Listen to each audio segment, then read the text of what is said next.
Bom dia a todas e todos. A gente vai começar agora a gravação da aula 1.9, que é discutindo as barreiras de acesso à saúde e inclusão social sob o olhar de uma mãe de uma pessoa com espectro autista. O meu nome é Karen Atier, minha formação é em psicologia. Hoje eu sou superintendente de atenção psicossocial e populações em situação de vulnerabilidade na Secretaria Estadual de Saúde, e eu vou ser facilitadora dessa aula, que é uma conversa com a Iranice Nascimento, que é a Nice, eu vou chamar ela de Nice.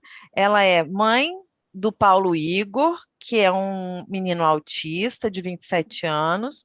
Ela é militante da causa dos direitos das pessoas com TEA. Ela é assistente social.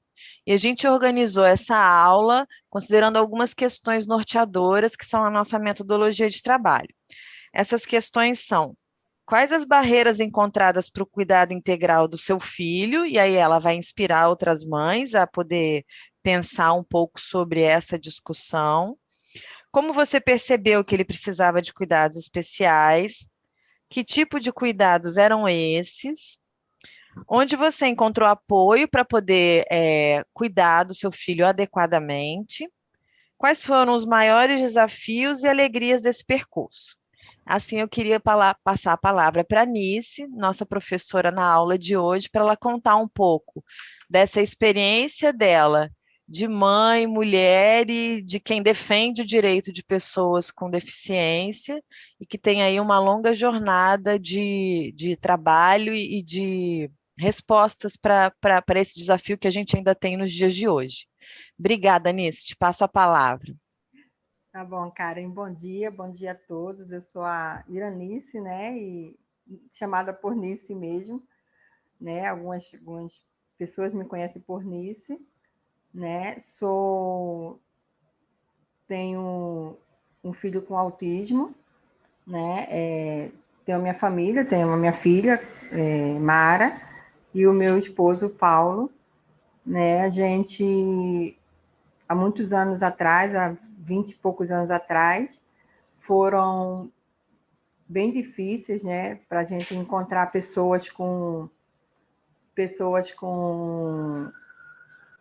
autismo e pessoas que cuidassem, né, do autismo, era pouco conhecido, né? Para mim na época era bem pouco conhecido, né? E encontramos várias barreiras, né? Antes eu vou me apresentar como Nice, mãe do Paulo Igor. Depois eu vou falar um pouquinho de como eu cheguei até aqui, né? Então, ele era muito novo quando eu descobri que ele era diferente. Ele era um menino, foi um bebê perfeito, né? De gestação perfeita, não tive problema nenhum na gestação com ele. E quando ele nasceu, né? Ele estava muito, ele era um bebê perfeito que a gente só veio perceber algumas coisas nele quando ele tinha mais ou menos um ano e pouco, porque ele não falava, né? Ele sabia tudo, a gente percebia que ele sabia tudo, assim, começou a andar, começou a ver as coisas, sabia tudo, né? De um bebê que estava despontando. Mas a fala foi muito diferente.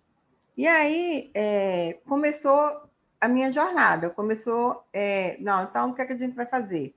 Né? Pediatra, né? Levamos para o pediatra, aí da pediatra ele passou para o neuro, ele bem novinho, ele já com 1 ano e 8 meses, mais ou menos, e a pediatra não achou nada de diferente nele, mas me mandou para o neuro, né? E aí a neuro mandou fazer um exame, mandou fazer o Bera e pediu também para eu fazer uma audiometria, porque ela achava que ele era surdo. Essa foi a primeira grande barreira e a primeira grande uma primeira grande desilusão assim como é que eu vou chegar, onde eu vou chegar com ele, né? Descobrindo essas coisas. E aí eu fiz os exames, a gente foi muito simples fazer o exame dele, o audiometria. O Bera eu não cheguei a fazer e eu levei o resultado para ela. A primeira grande... Nice, o que que é o Bera? Eu não sei. O Bera é um exame que detecta, um exame mais profundo, né, depois da audiometria, que contacta alguma perda de surdez, né? Geralmente os médicos sempre, até hoje, eles sempre pedem isso porque às vezes o autista, a criança quando é autista, a gente chama e ela não escuta. Eu não sabia, não tinha como saber né, dessa deficiência que que uma pessoa podia ter nesse momento, desde esse momento. Então, eu fui no exame, fui lá, fiz o exame dele, mas não fiz o Bera, porque ele não deixou. Eu fiz só a audiometria. Quando eu cheguei, né, levei o exame, a primeira coisa que ela falou, ele é surdo. Por quê? Porque quando ela examinou ele, ela bateu palmas para ele de um lado, bateu palmas para ele do outro, mas ele não deu atenção para aquelas palmas que ela fez. Ele deu atenção para outros objetos que estavam na mesa dela, né? E aí ela falou para mim, mãe, ele é surdo, né? Isso foi o primeiro grande choque, né? Porque assim, o bebê perfeito, né? Tudo organizado, e aí ela falou que ele era surdo. Bom, o que é que eu faço agora? Agora você vai procurar um especialista nessa área, né? Mas nós mães sabemos cada conquista que nossos filhos, né, tá ali para fazer. E aí a gente percebeu que ele não era surdo, né? Porque ele escutava música. E a primeira coisa que a gente chegou em casa, quando né, que toda assim meio que desnorteado, sem saber, né, a gente abriu uma Coca-Cola. Na cozinha, ele estava na sala. E ele veio correndo para pegar a Coca-Cola. Ele escutou o tch da Coca-Cola, né? E às vezes a gente escutava música e ele dançava. Então ele não era surdo. Bom, essa foi a grande, né?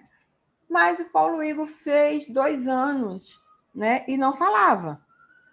Algumas palavrinhas soltas, não me conhecia como mãe, não conhecia a irmã, nem o pai. Para ele era qualquer pessoa, né? E aí eu comecei a perceber que o Paulo Igor, ele não brincava com os brinquedos, né? Ele tinha carrinho, aquelas coisas de bebê, mas ele não brincava. Ele brincava com jornal, com revista, pedacinho de papel que ele pegava, né? Mas se alimentava bem, tudo direitinho, ia, né? Mas tinha essa coisa que a gente ficou querendo saber por que isso, né? E aí, uns 2 anos a gente passava na rua com ele começava a falar o que estava escrito nas placas, né? Ele gostava muito de ver um programa que antigamente tinha na Manchete de produtos, de venda de produtos, né? E ele ficava vendo tudo aquilo ali. Cartão de crédito, ele ficava falando os nomes do cartão de crédito, tudo, mas nada demais, assim, né? Só que ele não se comunicava com a gente, ele só falava, né? E aí eu levei ele numa fono aos 2 anos. Aí primeiro a gente percebeu essa coisa dele passar pelas placas e começar a falar começar a falar as palavras que ele via, né, que estava escrito nas placas. Era Fanta, era Coca-Cola, né? Foi as primeiras palavras dele. E aí eu comecei a ver, assim, muito agitada, né? Sempre foi a vida da gente muito agitada. Era a escola para menina, era marido sem trabalho, era aquela coisa toda. Mas com as coisas a gente foi percebendo nele. Algumas palavras Paulo Igor falava. Aí eu falava, gente, será que essa criança fala? Será que essa criança lê? Né? É impossível. Aí eu comecei a botar algumas palavras para ele, né? A minha filha gostava muito de brincar de escolinha com ele, ela já era maior, né? E ela gostava muito de brincar com ele, ela sempre brincou muito com ele. Mas ele também não dava muita atenção para o que ela fazia, né? E aí eu resolvi levar ele numa fono. Uma fono mesmo aqui perto da minha casa. Levei ele na fono, marquei, levei ele direitinho. E quando chegou na fono, ela entrou com ele e, de repente, ela deixou ele lá e saiu. Falou assim, mãe, eu vi uma coisa muito importante no Paulo Igor. E eu vou mandar você para um médico em Copacabana. E ele vai dizer o que ele tem. Só que, assim, eu já sabia o que era. Eu já sabia que ele estava falando algumas palavras. Eu não sabia que era a leitura dele, né? Que ele estava lendo. Eu sabia que era que ele lia, eu achava que ele decorava as palavras, né? Que a gente falava. Tudo a gente fala em casa. Mas a gente começou a colocar letras por letras, né? E aí ele começou a formar as palavrinhas.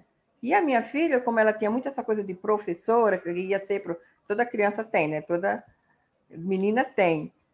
Começou a fazer com ele algumas coisas, né? Mas ele não tinha paciência de ficar sentado, ele era um pipoca mesmo, né? Muito pipoca, assim, subia em tudo, e aí a gente tem que estar sempre alerta com ele. Como toda criança, né? Mas ele um pouquinho a mais. E aí eu fui nesse médico. Ela mandou uma carta para o médico, né? Fechada, entregou para o médico e eu fui. Logo, a gente foi em Copacabana nesse médico. E aí o Paulo Igor, quando ele chegou no consultório do médico, ele entrou correndo, né? Ele entrou correndo e viu na mesa do médico tinha uma Bíblia grande, sabe? Aquelas Bíblias grandes, assim. O médico estava lá, o médico ficou olhando, braço cruzado, e eu fui para tirar o Paulo Igor de lá. E ele falou comigo: não, mãe, deixa ele aí. Pode deixar. Pode deixar. Ele viu tudo e falou assim: olha, eu vou encaminhar você para a PAI com ele. Ele tem alguma coisa, né, que as meninas da PAI, as terapeutas da PAI, vai falar para você o que ele tem. E nisso, cada vez mais, o Paulo Igor lendo. Eu não falava para ninguém que ele lia, porque assim, caramba, uma criança com 2 anos, como? É uma mãe louca, né? Naquela época, 20 e poucos anos, 25 anos atrás, né? Como que eu ia chegar, olha, meu filho lê, então eu quero que você faça isso com ele, não tinha como, né?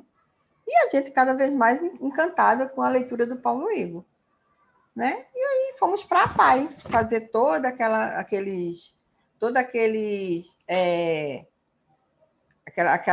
exames, aquelas coisas todas que elas fazem, né? Avaliando o Paulo Igor, né? Eu passei acho que uns 15 dias indo para a PAI dali da Tijuca, para fazer essa avaliação toda, e no final de tudo, ela falou assim: mãe, a gente já sabe que o Paulo Igor lê, ele tem essa leitura, mas a gente não tem como trabalhar com o Paulo Igor aqui.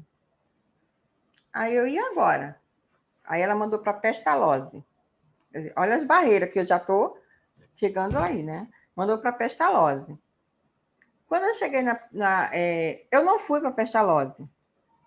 Eu já estava muito cansada, sabe? De pegar ônibus, e ele muito irritado, ele se irritava com tudo, né? E eu tinha que ter sempre uma revista, sempre um pedaço de jornal na minha bolsa para ele, e era aquela confusão toda.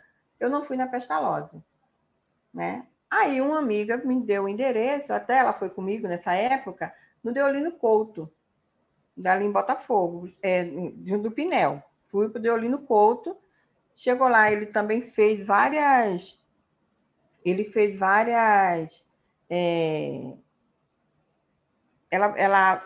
vários testes, né? Ela viu, aí a doutora... Isso, ele já estava com mais de 2 anos, há quase 2 anos e 8 meses, porque o Deolino Couto ficou de greve, 6 meses. Naquela época tinha muita greve, né?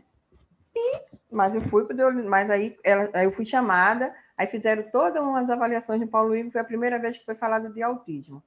Mas assim, muito sutil, né? Porque o Paulo Igor... Só para localizar no tempo, isso foi mais ou menos em que ano? Foi 98, não, 98. menos, porque ele estava com 3 anos e pouco, quando o Deolino Couto me chamou de novo, né? E já passou um ano por causa da greve e tudo. e ele já estava 97, 98, por aí.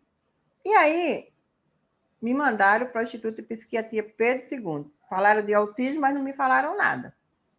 Aí lá vai eu para o Instituto de Psiquiatria Pedro II, né?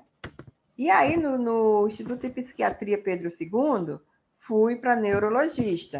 Aí ele já estava com quase 4, 5 anos, e ninguém me falava dessa leitura dele, o que era. Porque ele também tinha uma rotina muito grande. A rotina do Paulo Igor era tudo no horário que ele queria. Não era no nosso horário, era no horário que ele queria. Então, era aquela coisa assim, hora do banho, hora do almoço, hora da janta, era tudo assim. E eu não sabia como lidar com essas coisas e foi bem difícil, né? Fui para o Instituto de Psiquiatria. E chegando lá, fui para neurologista, né? Aí a outra grande barreira, que ela falou comigo assim, Iranice, eu estou vendo aqui que seu filho tem autismo, né? Seu filho tem autismo e ele precisa de atendimento e ele vai ficar sendo atendido aqui uma vez na semana, fazendo terapia ocupacional. Mas ele tem que ir para a escola, né? E aí você bota ele na escola e você traz ele para cá. Aí eu perguntei para ela, mas o que é autismo? Aí ela falou comigo assim, Iranice, eu não vou te explicar, porque você não vai entender. Aí eu, como assim eu não vou entender o que meu filho tem, né? Fiquei encucada com aquilo, mas ela falou que eu não ia entender, colocasse ele na escola e numa psicóloga, que tudo ia, né, se acalmar. Mas não foi bem assim. Não foi bem assim. Mas assim mesmo, eu fiquei com o Paulo Igor lá, ela passando remédio para o Paulo Igor, foi quando ele começou a tomar Aldol, começou a tomar outros remédios, né? E aí a gente fui botar na escola. Outra barreira maior para pular, né? Fui botar ele na escola. Escola nenhuma aceitava Paulo Igor. A gente ia na escola, falava assim, olha, ele é assim, ele já sabe ler, e aí ficavam tudo encantadas com ele. Olha, nossa, a escola vai ser ótima, tem pessoas aqui que trabalham com pessoas especiais há muitos anos. Nada. Quando a professora via Paulo Igor, sabia nada. Né? Antes de eu chegar em casa, a professora ligava. Na época a gente não tinha telefone, aí a diretora já ligava para a vizinha. Antes de eu entrar em casa, a vizinha, Nisso, estão chamando você lá na escola. Paulo Igor não quer ficar lá. Foi bem difícil esse início. Apesar da leitura do Paulo Igor. Passou-se o tempo, Paulo Igor já com quase 6 anos, já com quase 7. Eu conheci uma menina numa outra escola que eu fui, que ela ia, o menino dela era autista, ele tem um ano e meio mais velho do que Paulo Igor, e ela falou comigo, Iranice, por que você não leva ele no Fernando Figueiras? Aí eu, aonde ela? No Flamengo. Eu trato o Tony lá no IFF. E aí, ela falou comigo, olha, isso era dezembro, já era final de ano. Lembro muito bem dessa data. Que ela falou assim, olha, você vai ter uma reunião, tem uma moça lá no Fernando Figueiras, que ela faz uma reunião com os pais, ela está começando, isso em 2000, já era 2000, né, no ano de 2000. Ela já está começando uma reunião de pais, lá de pessoas com autismo, de crianças com autismo. A reunião é muito boa, eu vou sempre. No sábado vai ter uma, se você quiser ir, e ela pode marcar você para o neurologista de lá, de onde ela faz esse trabalho junto com ele. Me animei, vamos. Paulo Igor já estava, minha filha, daquele jeito. Levava a minha filha no colégio, ele chorava porque ele queria entrar. Aí depois ele chorava para sair. Aí ele queria que ela viesse junto. Aí ela não podia vir junto. E aí era aquele sufoco na rua. Ele já grande, né? E eu sem saber. Esqueci, né? Negócio de autismo. A doutora falou que eu não ia lembrar, que eu não ia lembrar, não ia saber o que era. Também não me interessei. Naquela época ninguém falava de autismo, né? Falava muito de superdotado, né? Era o boom do superdotado. Eu via criança pequenininha indo para os programas com superdotados, né? Era no ano 2000. Aí eu falei, será que ele é superdotado também? Mas não era superdotado, né? Mas, aí aí nós continuamos, fui a essa reunião e foi onde eu conheci a Mônica Acioli, no Instituto Fernando Figueiras. Nesse dia era uma reunião de final de ano, né? Assim, quando eu cheguei no Instituto Fernando Figueiras, eu já vi ela de longe, né? A menina me falou, olha, ela tá ali e tudo, e ela veio ao meu encontro, né? E assim, parecia que uma coisa fez assim, ó, descansa aí que ela vai te ajudar, né? E foi, realmente, ela veio, ela me acolheu, ela me abraçou, né? E perguntou do meu filho. Aí eu falei com ela, falei da leitura, né? Que ele lia tudo, mas parecia que ele não entendia o que ele estava lendo. E ela aí na hora ela falou para mim. Ela era fono. Ela na hora falou para mim, Iranice, ele é hiperléxico. Eu falei, como assim ele é hiperléxico?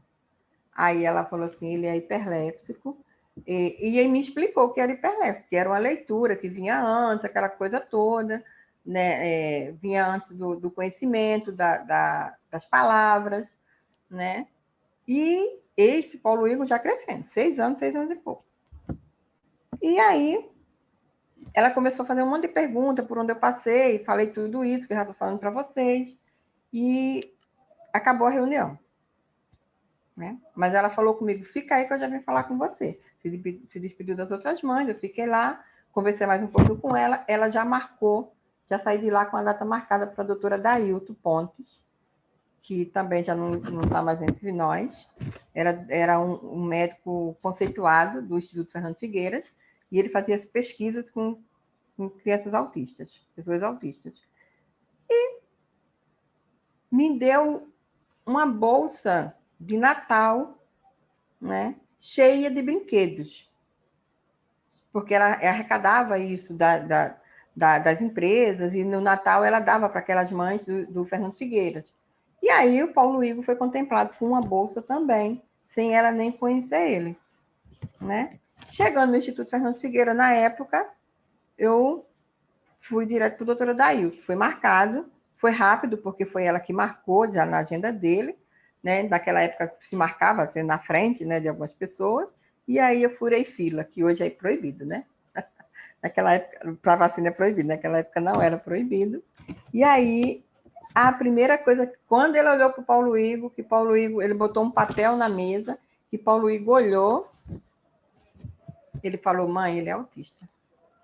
Aí eu lembrei da palavrinha lá de trás, que a doutora tinha dito que eu não ia entender. E aí eu falei para ele, mas o que é autismo? Porque eu já perguntei e a médica falou que eu não ia entender. Aí ele me falou que era autismo, me falou que era o autismo do Paulo Igor, que era um distúrbio de comportamento, né? A leitura dele era uma leitura mecânica, ele lia, mas ele não entendia as palavras, né? Era raro, era muito raro em autismo naquela época, uma criança ler aos 2 anos, começa a ler, né? Ler as palavras, né? E aí, minha filha, começou toda uma história. Essas barreiras a gente foi passando, e aí vem coisas de casa, a gente descobre que a gente assim, a gente descobre que a gente não só tem um autismo ali, a gente tem outros problemas de dentro de casa, né? Aí eu cheguei em casa já contando para o meu marido e para minha filha, e ficou todo mundo sem saber, tem cura, como é que é? Não tem? E aí eu não me importei com essa coisa de se ele tem cura ou não, né? Eu fui direto ao ponto e falei, olha, o que ele tiver, vamos cuidar. Temos que cuidar, né? Ele é uma criança, ele é um menino muito amável, que foi o que a gente quis, então vamos cuidar dele. Não tem para onde, né? E aí, minha filha, veio uma enxurrada de coisas de preocupação com a escola, preocupação com a outra minha filha, preocupação com o marido desempregado, e a gente passa por tudo isso, né? Mas com fé, nós vamos chegar lá, né? E aí a Mônica me Posso convidou. colocar uma coisinha que eu acho que, assim, assim, você está falando de uma experiência que se passa antes, tem duas coisas que você fala que me chamam a atenção, assim, na linha do tempo, para gente que trabalha na saúde, não existia nem política nacional de saúde mental que considerava isso. Então, assim, você viveu aí um momento anterior dos recursos que a gente tem hoje, que ainda Sim, são escassos, mas já tem, né? sim, Antes nem já, tinha. sim, Agora, tem uma coisa que eu achei muito legal do que você falou, é que quando você entendeu que ele tinha e que ele tinha uma necessidade especial, mesmo com a dificuldade que estava acontecendo na vida, você pegou o negócio e foi. foi. É, Peguei o e negócio. é uma fala assim de decisão. Agora eu vou cuidar do meu filho de acordo com a necessidade dele. Isso, foi isso que eu Foi, fiz. é isso que eu queria só te dizer. Você é muito forte isso quando você fala. E eu estou trazendo isso de novo porque você já tinha falado isso antes, né? A gente conversou em outro lugar, aí isso para mim foi quase como se fosse um marco. Essa coisa, você não sabe o que o seu filho tem. Quem Isso, sabe é o doutor. E aí, quando alguém comunica para você, você entende que você sabe e você vai atrás. É isso que eu queria te exatamente. dizer. Isso, Karen, nem sei se podia falar seu nome. Isso, Karen, isso é uma coisa assim, que até hoje, né, a gente vê chegando. São os pais que falam assim, eu tô de luto, entendeu? Por isso que eu falo sempre, a importância do diagnóstico. Porque às vezes as pessoas falam assim, mas você vai fazer isso, e aí ele vai ficar rotulado como um deficiente, como um autista, né, como outras deficiências que tem. Não importa se ele é rotulado ou não. O diagnóstico, ele te dá a ponte. O diagnóstico é uma ponte, você tem que atravessar, você tem que passar por ela. Porque senão você não sabe como lidar com seu filho. Isso não é só para o autismo, não. Isso é para qualquer outra, deficiência, comorbidade, porque assim, você tem que ter o diagnóstico, a importância do diagnóstico cedo, né? O Paulo Igor vai ter o diagnóstico com quase 7 anos. Acho que fazia poucos meses para poder ele completar 7 anos, ver o diagnóstico dele. Né? E olha que eu já estava andando com ele desde ele pequenininho, desde o ano e 8 meses, né? E a gente não sabia. Então, assim, foi difícil? Foi, mas era meu filho, era ele que eu queria. Eu tinha que olhar para ele daquele jeito e falar assim: eu vou cuidar dele. Nós, a família, vamos cuidar dele, porque ele precisa, né? Ele vai precisar da gente. E aí, eu tive a sorte de ter uma família que se voltou também, né? Eu tive a sorte de ter um marido que estava sempre do meu lado, uma filha que estava crescendo ali, estava me ajudando. Eu lembro que uma única pergunta que ela fez para mim foi: e agora, o que a gente vai fazer? Como que a gente vai fazer com ele? Né? E aí depois ela, mas aí por que você não faz isso para mim, faz para ele? Como toda criança faz essa pergunta para os pais, né? Aí eu falei, eu faço por ele e você também vai fazer. Por quê? Porque ele precisa mais do que você.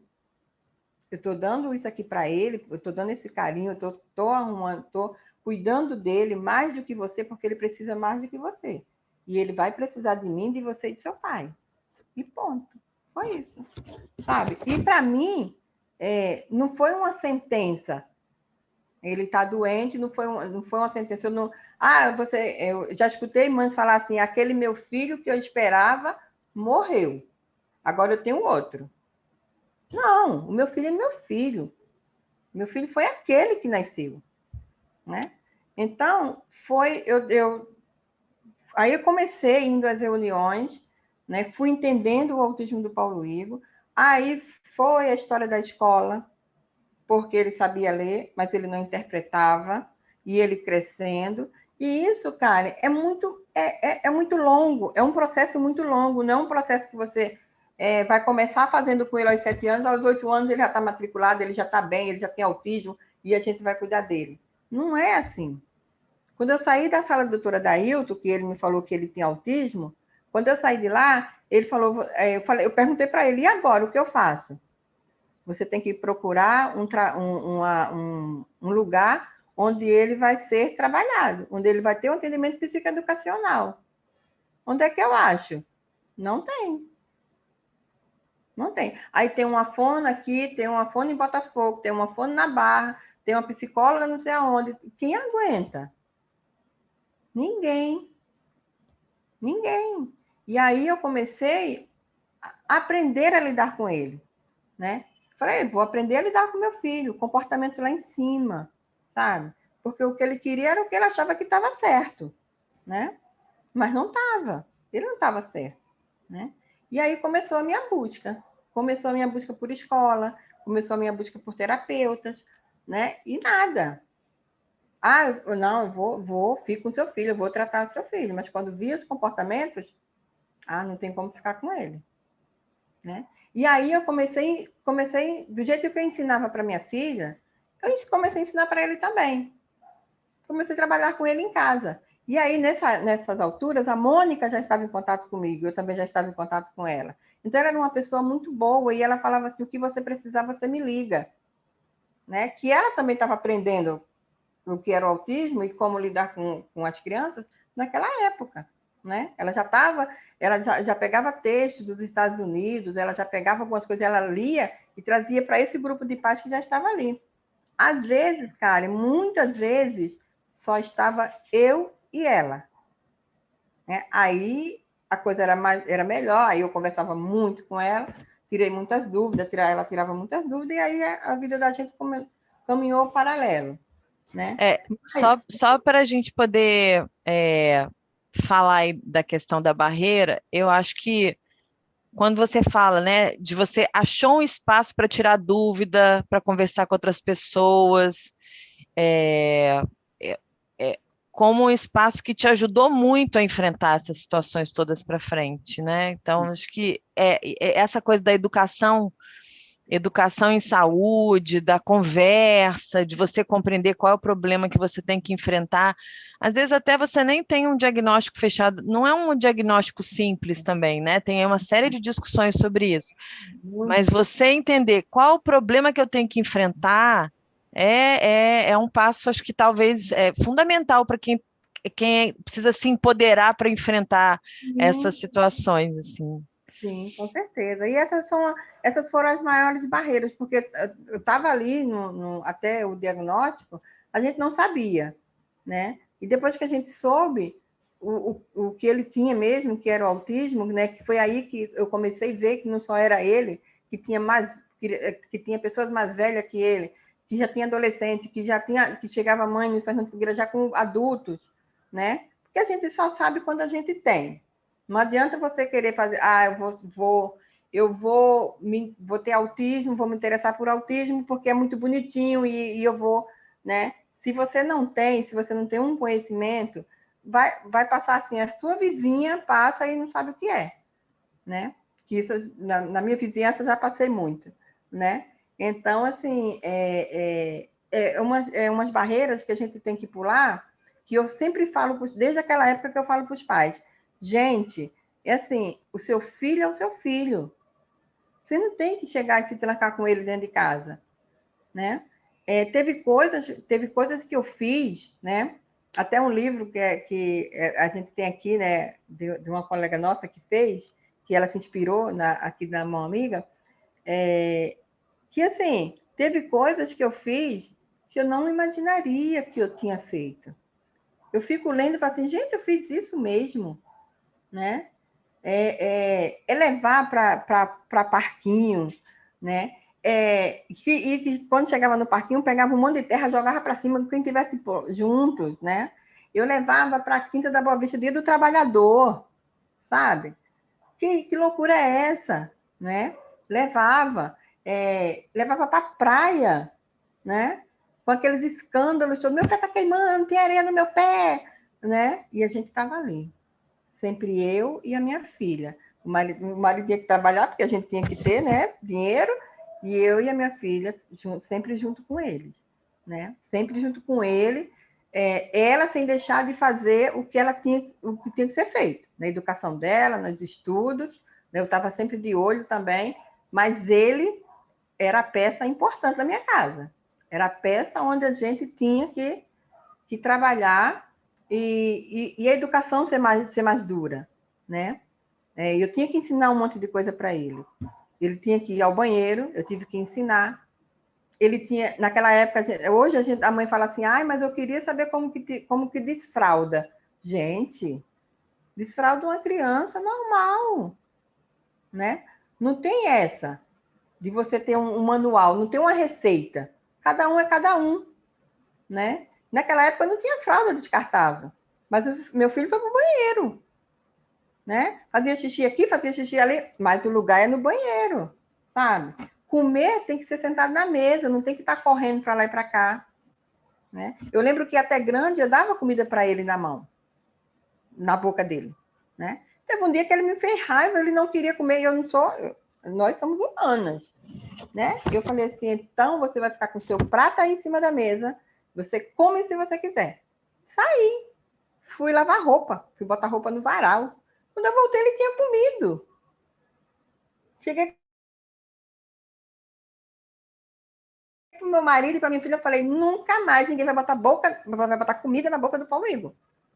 Não vai, porque ele come sozinho. Sujava tudo, limpa, né?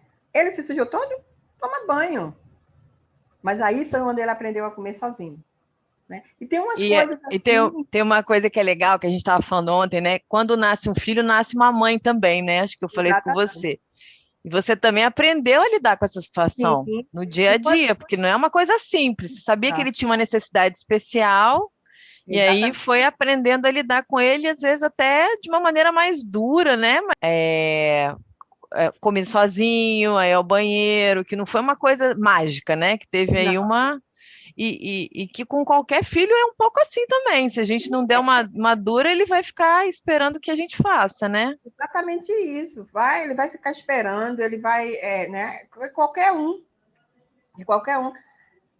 Só que eu tinha uma menina que era normal, a neurotípica, como a gente fala, normal, e tinha ele, que as coisas eram mais assim, mais miudinha, para a gente ver como é que a gente faria, tudo isso. Então, foi tudo assim, muito escovar dente, ir ao banheiro.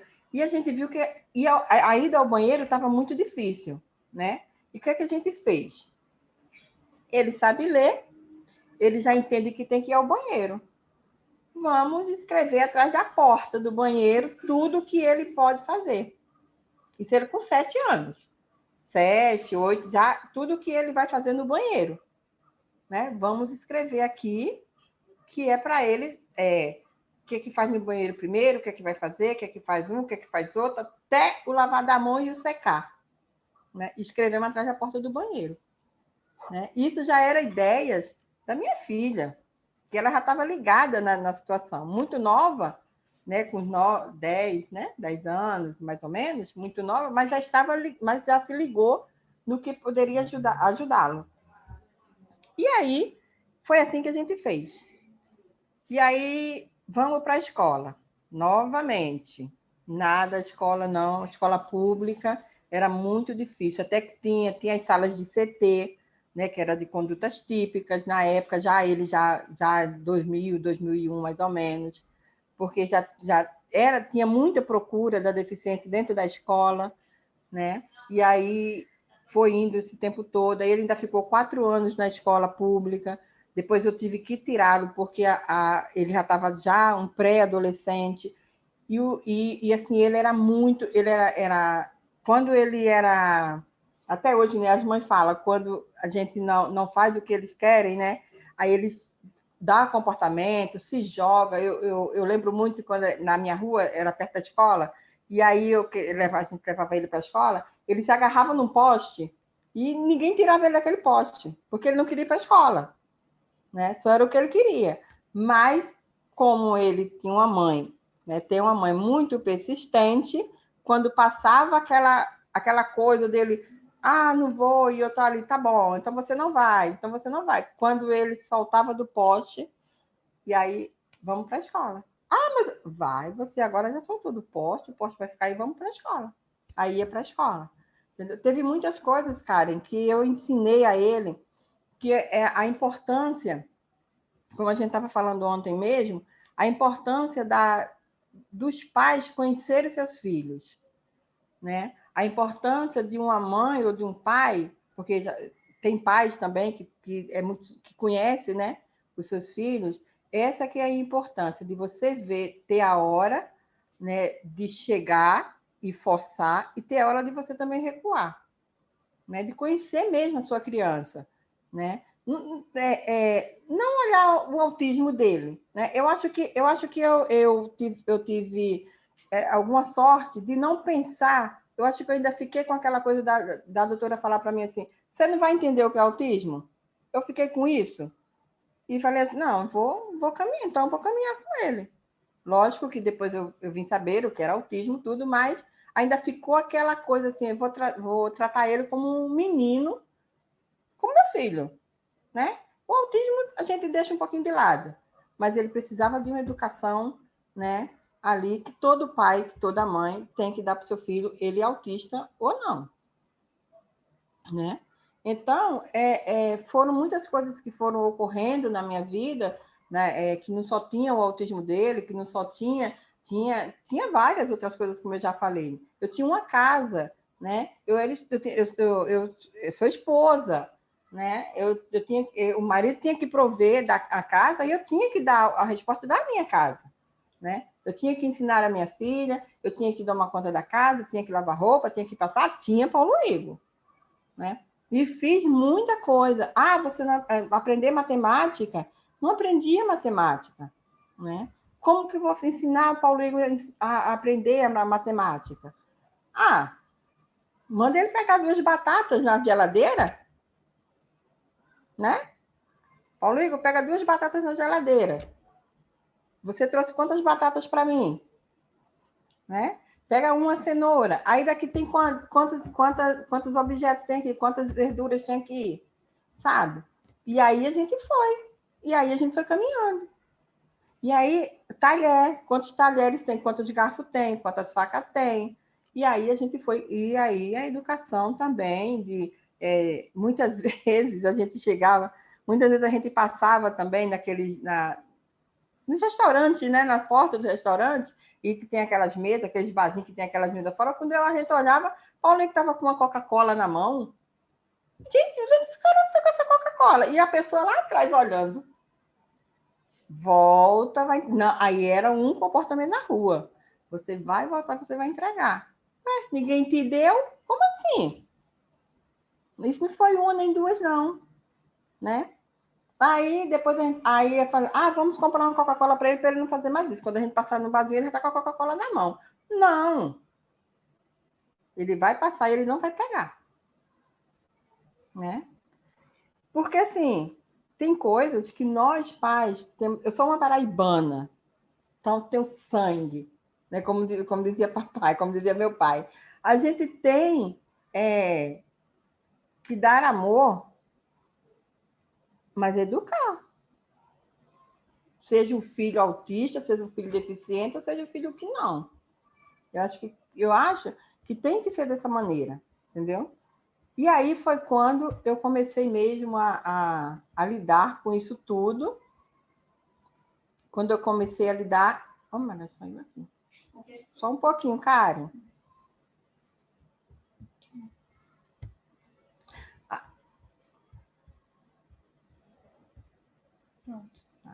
É que eu estou com uma... Estou com um assistente aqui, do meu lado. E aí, quando a gente tem que educar, a gente não tem que olhar, eu vou educar ele assim, porque ele é assim. Até hoje, eu vou entregar uma bermuda para ele lá no banheiro, se eu fizer assim com a bermuda, ele vem com a perna.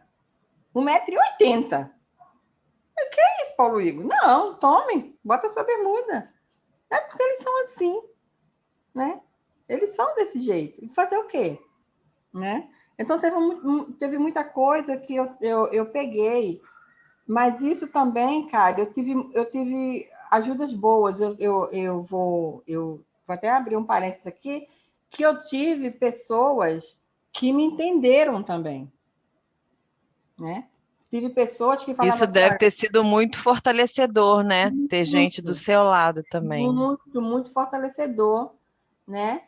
Além de eu ter a Mônica, que estava ali sempre comigo, que a gente já estava pensando nas coisas, pensando como que a gente podia fazer, eu tinha outras pessoas, pessoas amigas da igreja, que sempre estavam ali com a gente, né? Teve outras pessoas que chegou junto com a gente, né? Mas, assim, eu tive que fazer também, porque eu tinha que mostrar para aquelas pessoas que me ajudavam que eu tinha que dar um retorno, né? Que eu tinha que fazer, eu não ia deixar qualquer pessoa ficar com meu filho, fica com meu filho aqui, eu vou trabalhar. Não, foi muito difícil, sabe? E hoje eu falo para os pais, se vocês tiverem pouquinho de coisa que vocês não possam, que vocês podem viver sem trabalhar, dê atenção para o seu filho autista, ou qualquer outro filho, mas a gente está falando de autismo, né? Para ele, né? Veja a singularidade dele, vê o que é que ele tem, vê como é que ele faz, sabe? Eu lembro muito de um Paulo Igor já era adolescente, foi quando eu fui para ele para o Centro Anne Sullivan, que era um lugar onde trabalhava, acho que vocês devem conhecer, não sei se vocês conhecem, é lá do Engenho Novo, né? O centro qual é que você falou? Anne Sullivan. Hans Sullivan, é um CAPS? Não, é um CAPS. Não, na minha época. Não, é um centro de atendimento, era um centro de atendimento, né? Que também trabalhava junto com o município, mas também tinha uma parte particular. Tá. Eu acho que Eu não conheço, não. eu acho que a política deles teve uma época que acabou, né? Aí também depois que eu saí de lá também a gente ficou pouco tempo, não, fiquei 4 anos. Eu saía da Pavuna ao Engenho Novo, todos os dias com o Paulo Igor, meio-dia, ele adolescente, adolescente, né, com 12 anos, 12, 13 anos, dentro de um ônibus escolar, aí você já viu, né, a situação.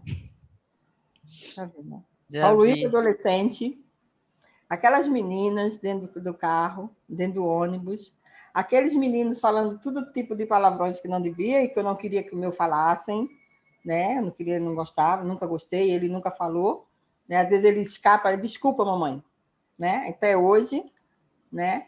Mas ele estava naquele período da adolescência, com aquelas meninas tudo ali. E às vezes as meninas falam, senta aqui, Paulo Igor. Porque às vezes não tinha lugar para sentar, ela senta aqui no meu colo, né? Porque já era conhecido também da turma. Uhum.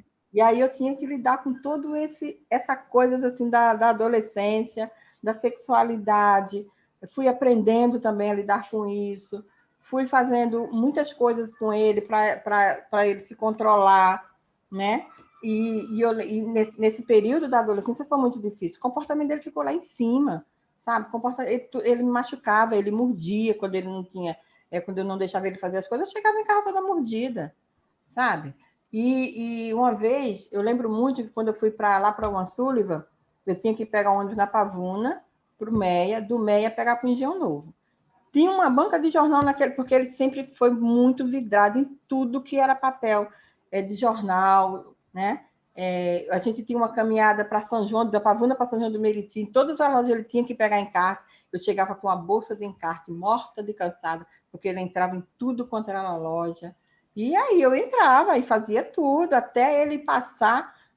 Aí você pergunta, qual foi a sua maior alegria? Foi passar em umas lojas em São João de Meriti, da Pavuna para São João de Meriti, que são bairros vizinhos, e ele não entrar na loja para pegar um encarte. Ele falou para mim, não, mamãe, hoje eu não quero. Porque até eu já me peguei pegando encarte para ele. E ele não estava comigo, não. E eu falei, gente, por que eu estou levando esse encarte? Eu acho que tem uma coisa que você falou assim que é muito importante, talvez especificamente para as mães de meninos com TEA ou de meninas com TEA. Você falou no comecinho que falar é diferente de se comunicar e que você aos poucos foi entendendo qual era a linguagem que fazia sentido aí para o Paulo Igor. Então, você também se conectou com a necessidade dele de comunicação, que é uma necessidade Exatamente. especial, né? A gente sabe que é uma necessidade especial. E aí, aí quando, assim, eu fiquei ouvindo, né? Eu falei assim, então parece que você descobriu uma chave aí.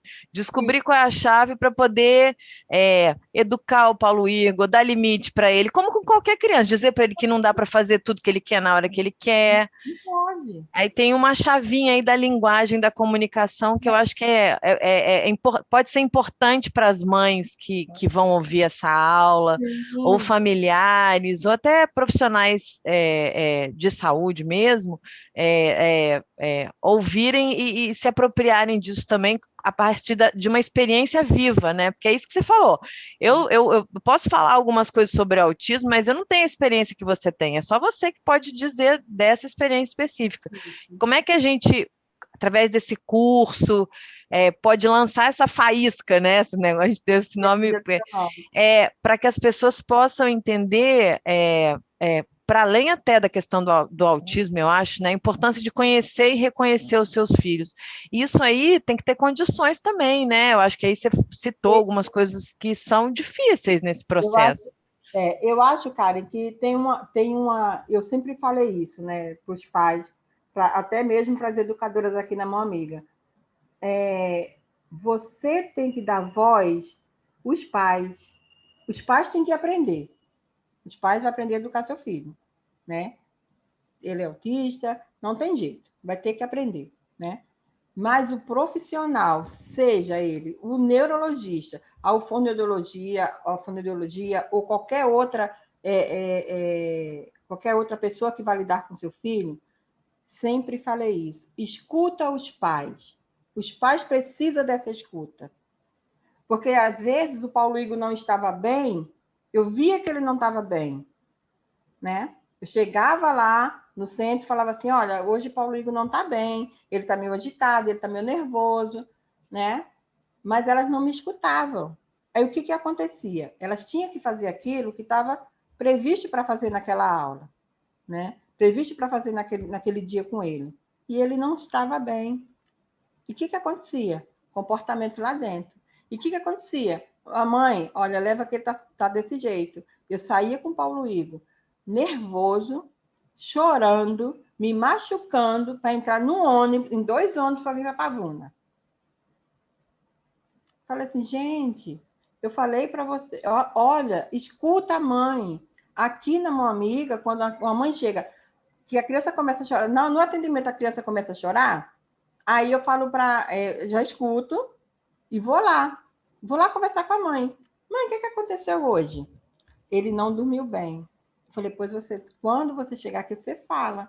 Olha, hoje ele não dormiu bem, hoje foi difícil para ele. Porque tem períodos que eles não estão bem, a gente também não fica bem. Tem coisas que ele não fica bem, né? E Ah, aí, é isso, é a escuta do profissional à família. Acho que isso é muito importante. e o Muito. acolhimento também, né? A gente está indo, já tem uma hora que a gente está falando aqui, a gente vai concluir. Aí eu acho que seria importante, sim, para a gente poder é, passar esse recado de empoderar. A gente acha que é importante para o cuidado do TEA que as famílias estejam empoderadas e Uhum. apropriadas das necessidades dos seus filhos. É essa a intenção da sua aula. É essa a intenção que a gente tem aqui, dividindo um pouco de um pedaço da sua experiência de apropriação no processo do que você entendeu que era importante para você, né, que é ser escutada, e para o Isso. seu filho nessa construção que você fez, que é uma construção aí eu vou dar um spoiler. No meio disso tudo, Iranice fez faculdade, Iranice construiu ajudou a construir uma ONG, que é uma ONG importante para a gente, né? Que ela é inspiradora no sentido de protagonismo de quem vive a situação. Então, assim, eu acho que para a gente ir concluindo, eu queria que você pudesse dizer alguma coisa para essas pessoas nesse sentido. Falar para a família, né? Assim, eu acho que assim, a gente tem mesmo que se empoderar, a gente tem mesmo que trabalhar com o nosso filho, mas uma coisa muito importante, além de você conhecer seu filho, né? A família tem que estar junto. para a pessoa ter esse empoderamento. Mas aí eu não tenho família, eu não tenho marido, não tenho, porque a gente vê muito isso, né? Mas eu acho uma coisa muito importante, né? É você ser você. É você ter o apoio para você poder ter o apoio para aquele filho. É você saber, durante essa minha jornada toda, eu não deixei de namorar meu marido, isso é muito importante, né? Eu não deixei de sair com a minha filha, ficava um em casa e a outra ia para a igreja. Teve uma época que assim as pessoas achavam que eu e meu marido éramos separados. Um domingo ele ia para a igreja com a minha filha, no outro domingo que ia era eu. Aí teve um dia que nós fomos juntos. Aí eles falaram: "Ué, mas vocês são casados?" Ué, gente, somos. Né? Mas aí ninguém conhecia ainda o Paulo Igor, né? Porque o Paulo Igor não ia para a igreja, né? Então, e assim, essa coisa de você fazer para você. Hoje eu vou ter um dia para mim, mesmo no meio do caos, né? Aí, às vezes, lá em casa, o que acontecia no domingo? No domingo à tarde, depois de todo o almoço, aquela correria toda, né? Que ainda tinha Paulo Igor imitando lá uma igreja, que também dava comportamento naquela época, né? Mas o que acontecia no domingo à tarde? Eu ia dormir. Mesmo que eu não dormisse, mesmo que eu estivesse escutando tudo, mas eu estava lá deitada na minha cama. Muitas vezes, Paulo Igor vinha e se jogava em cima de mim, né? E já era sempre muito grandão, mas eu ficava quietinha ali, fingindo que estava dormindo. Aí meu marido vinha, pegava ele, botava na sala, deitava na porta do quarto. E eu ficava lá de dentro, meu marido lá de fora. Deitado na porta do quarto para Paulo Igor não passar, para eu descansar aquelas horinhas. Isso a gente... mas aí você vai dormir. Olha, gente, isso foi muito importante. Você fazer para você, você está bem. Sem culpa, né? Sem culpa. Não, sem culpa. Sem culpa, né? Sem culpa nenhuma. Né? E aí foi quando eu precisava disso. Né? Eu precisava de alguma coisa. Veio a ideia de terminar o segundo grau. A gente fez segundo grau, fiz o segundo grau. Aí a minha filha está na hora de fazer uma faculdade. A minha filha é a Mônica, que pegava sempre no meu pé. Vamos fazer. Gente, como é que eu vou para uma faculdade? Eu com 48 anos, o que é que eu vou fazer numa faculdade? Vai fazer o que você está fazendo aqui, serviço social. E fui para o serviço social. Né? Descobri que na faculdade o serviço social não era nada que eu fazia aqui. Quer dizer, era a mesma coisa que eu fazia aqui, só que com palavras bonitas, né? Aí eu ia sair dali com diploma, tudo isso, né? Mas foi muito importante para mim, Iranice, me empoderar para poder cuidar do meu filho. Né? E hoje em dia... Eu acho que essa sua fala é fundamental e ela é muito inspiradora. E aí, assim, para a gente concluir, né, eu fiquei lembrando aqui de uma outra mãe que também trouxe, tem uma aula que a gente fala sobre educação entre pares, que ela é cuidadora também num CAPSI. E ela estava falando, também teve uma jornada aí de fazer um itinerário para poder procurar ajuda, né? E ela estava falando a Berlene, depois você assiste essa aula, é a aula dela com o professor Eduardo Mourão.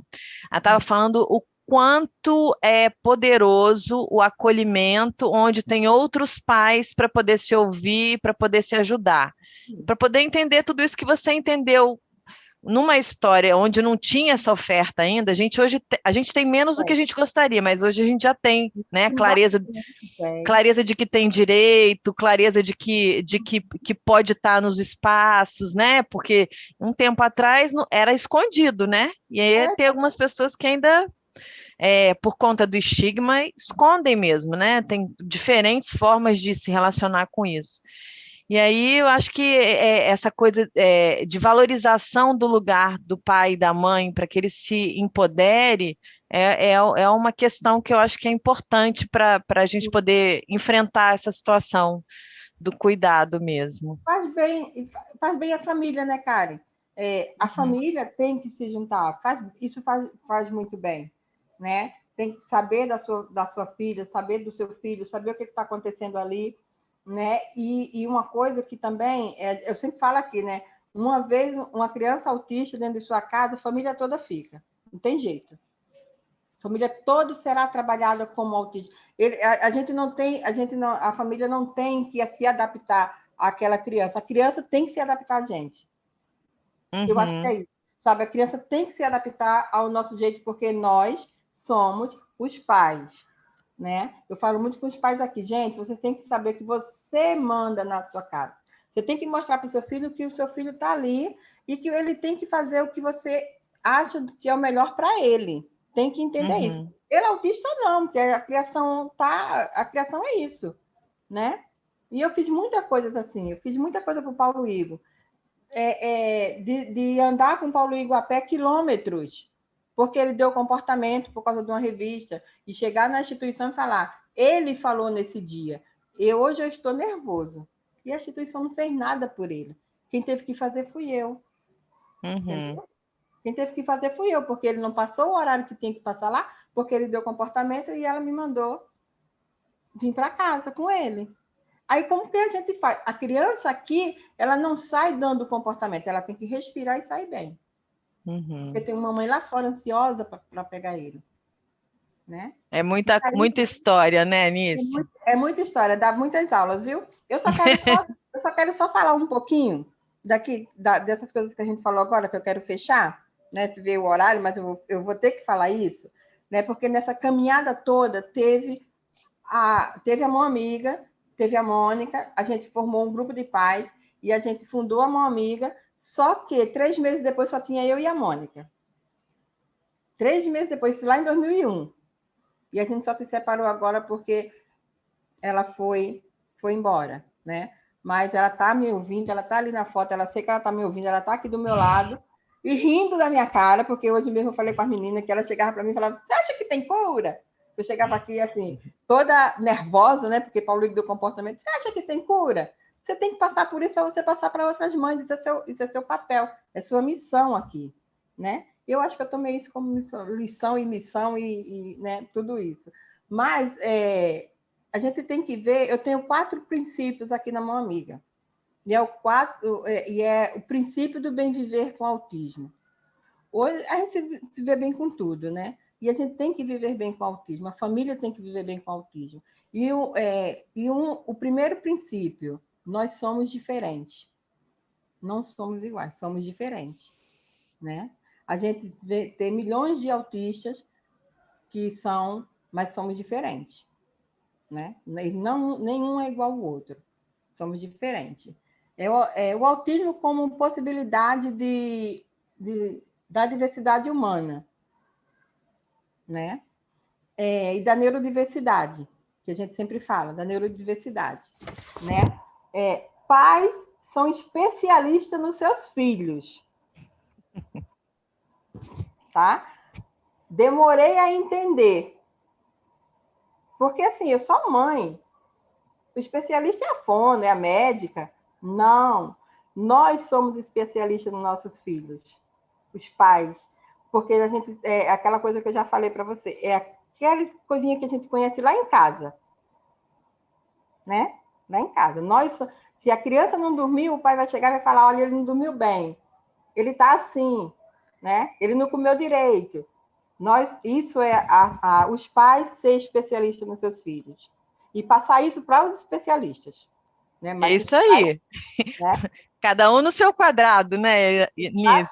Exatamente. Construção de redes de apoio, muito importante. Né? A gente fala muito aqui no dia da acolhida, né, da nossa reunião, que se Deus quiser, quando acabar a pandemia, vai voltar, né, que essa reunião de acolhida foi muito importante para mim, né, muito, muito, muito mesmo, e para outros pais que são da Mão Amiga, a construção de redes. O que é que a gente faz com construção de redes? O Paulo Igor, vamos dizer assim, com 8 anos, 10 anos, desfraudei ele, com 10 anos, um exemplo. Aí, chega uma vizinha e eu tô lá, toda feliz da vida, porque ele desfraudou com 10 anos, né? Foi muito difícil esses anos todos. Aí a vizinha fala assim, caramba, com 10 anos? Eu desfraudei o meu com 1 ano e 8 meses, 2 anos? Joga um balde de água fria em cima da sua alegria. Né? Essa não serve para minha rede. Essa vizinha não serve. Mas a do outro lado, eu vou conversar com ela e vou falar, ela, pô, Tiranice, que legal. Então, ele pode fazer mais coisas, né? Ah, então essa vizinha faz parte da minha rede de apoio. Uhum. É muito importante. Dificuldades da vida são oportunidades. Essa é a quarta. A dificuldade da vida são oportunidades. É aquilo que eu falei antes, né? Não se deixe abater por o autismo. Nós temos os nossos filhos, vamos cuidar que somos nossos, mas nós temos que nos ver. E eu, das dificuldades da vida, para mim foi uma oportunidade. O autismo do meu filho não foi um empecilho nenhum, foi só um detalhe, né? Porque eu costumo dizer que deu uma virada de 360 graus na nossa vida, mas para melhor. Para melhor. Para mim foi para melhor. Não estou dizendo que foi tudo bom, foi tudo maravilhoso, foi tudo, né, tudo flores. Não foi. Não foi. Mas é o que eu costumo dizer sempre na minha casa, sempre falei para minha filha, não deixe nunca uma oportunidade passar, nem que aquela dali não sirva, mas você vai passar por ela. É isso. Ai, Nice, queria agradecer muito. é, Que força é essa de enfrentar tanta barreira, né? Eu acho que ela é inspiradora e espero que as pessoas se inspirem também aí na sua trajetória, que é uma trajetória de muita luta, de vitória e de muito aprendizado também. Cara, eu torço muito por vocês. Depois que eu lhe conheci, depois que eu conheci o outro menino que eu esqueci o nome, que eu não vou lembrar agora, que estava com a gente na reunião, né? É assim, eu torço muito por vocês. Eu quero muito que vocês dê certo. Se depender da mão amiga, nós estamos, vai estar sempre aqui, vai estar sempre aqui. Se depender de mim, porque eu sei que tem muitas pessoas que precisam. Eu tive a sorte de ter pessoas boas do meu lado. Eu tive a sorte de estar aqui. Eu tive a sorte de ajudar as pessoas. Para mim é sorte de ajudar uma pessoa. Quando chega uma mãe aqui chorando, que ela sai rindo, para mim é uma maravilha, né? Eu ganhei aquela mãe, né? E para mim é isso. Para mim, eu escrevi um monte de coisa para falar, mas não falei nada. Tá, a gente vai falar na roda de conversa, então vão ter rodas de conversa depois. Na roda de conversa. Na roda de conversa nós vamos conversar bastante. Então é isso, cara. Eu Então torço tá muito bom. por vocês. Eu sempre torci muito. Assim, teve época que eu não quis mais saber de governo, não quis mais saber de política. Aqui na Mão Amiga a gente não entra política, a gente não lidar com essas coisas, porque assim, a gente tem um trabalho que foi feito por família, para família. Entendeu? Então, assim, a gente vai viver desse jeito até onde Deus quiser. Que outro dia até falei para minha filha, olha, ser agora diretora da instituição, é seu dever zelar por ela, enquanto eu estiver aqui. Eu estou zelando junto com você. Quando eu não estiver, você sabe o que fazer.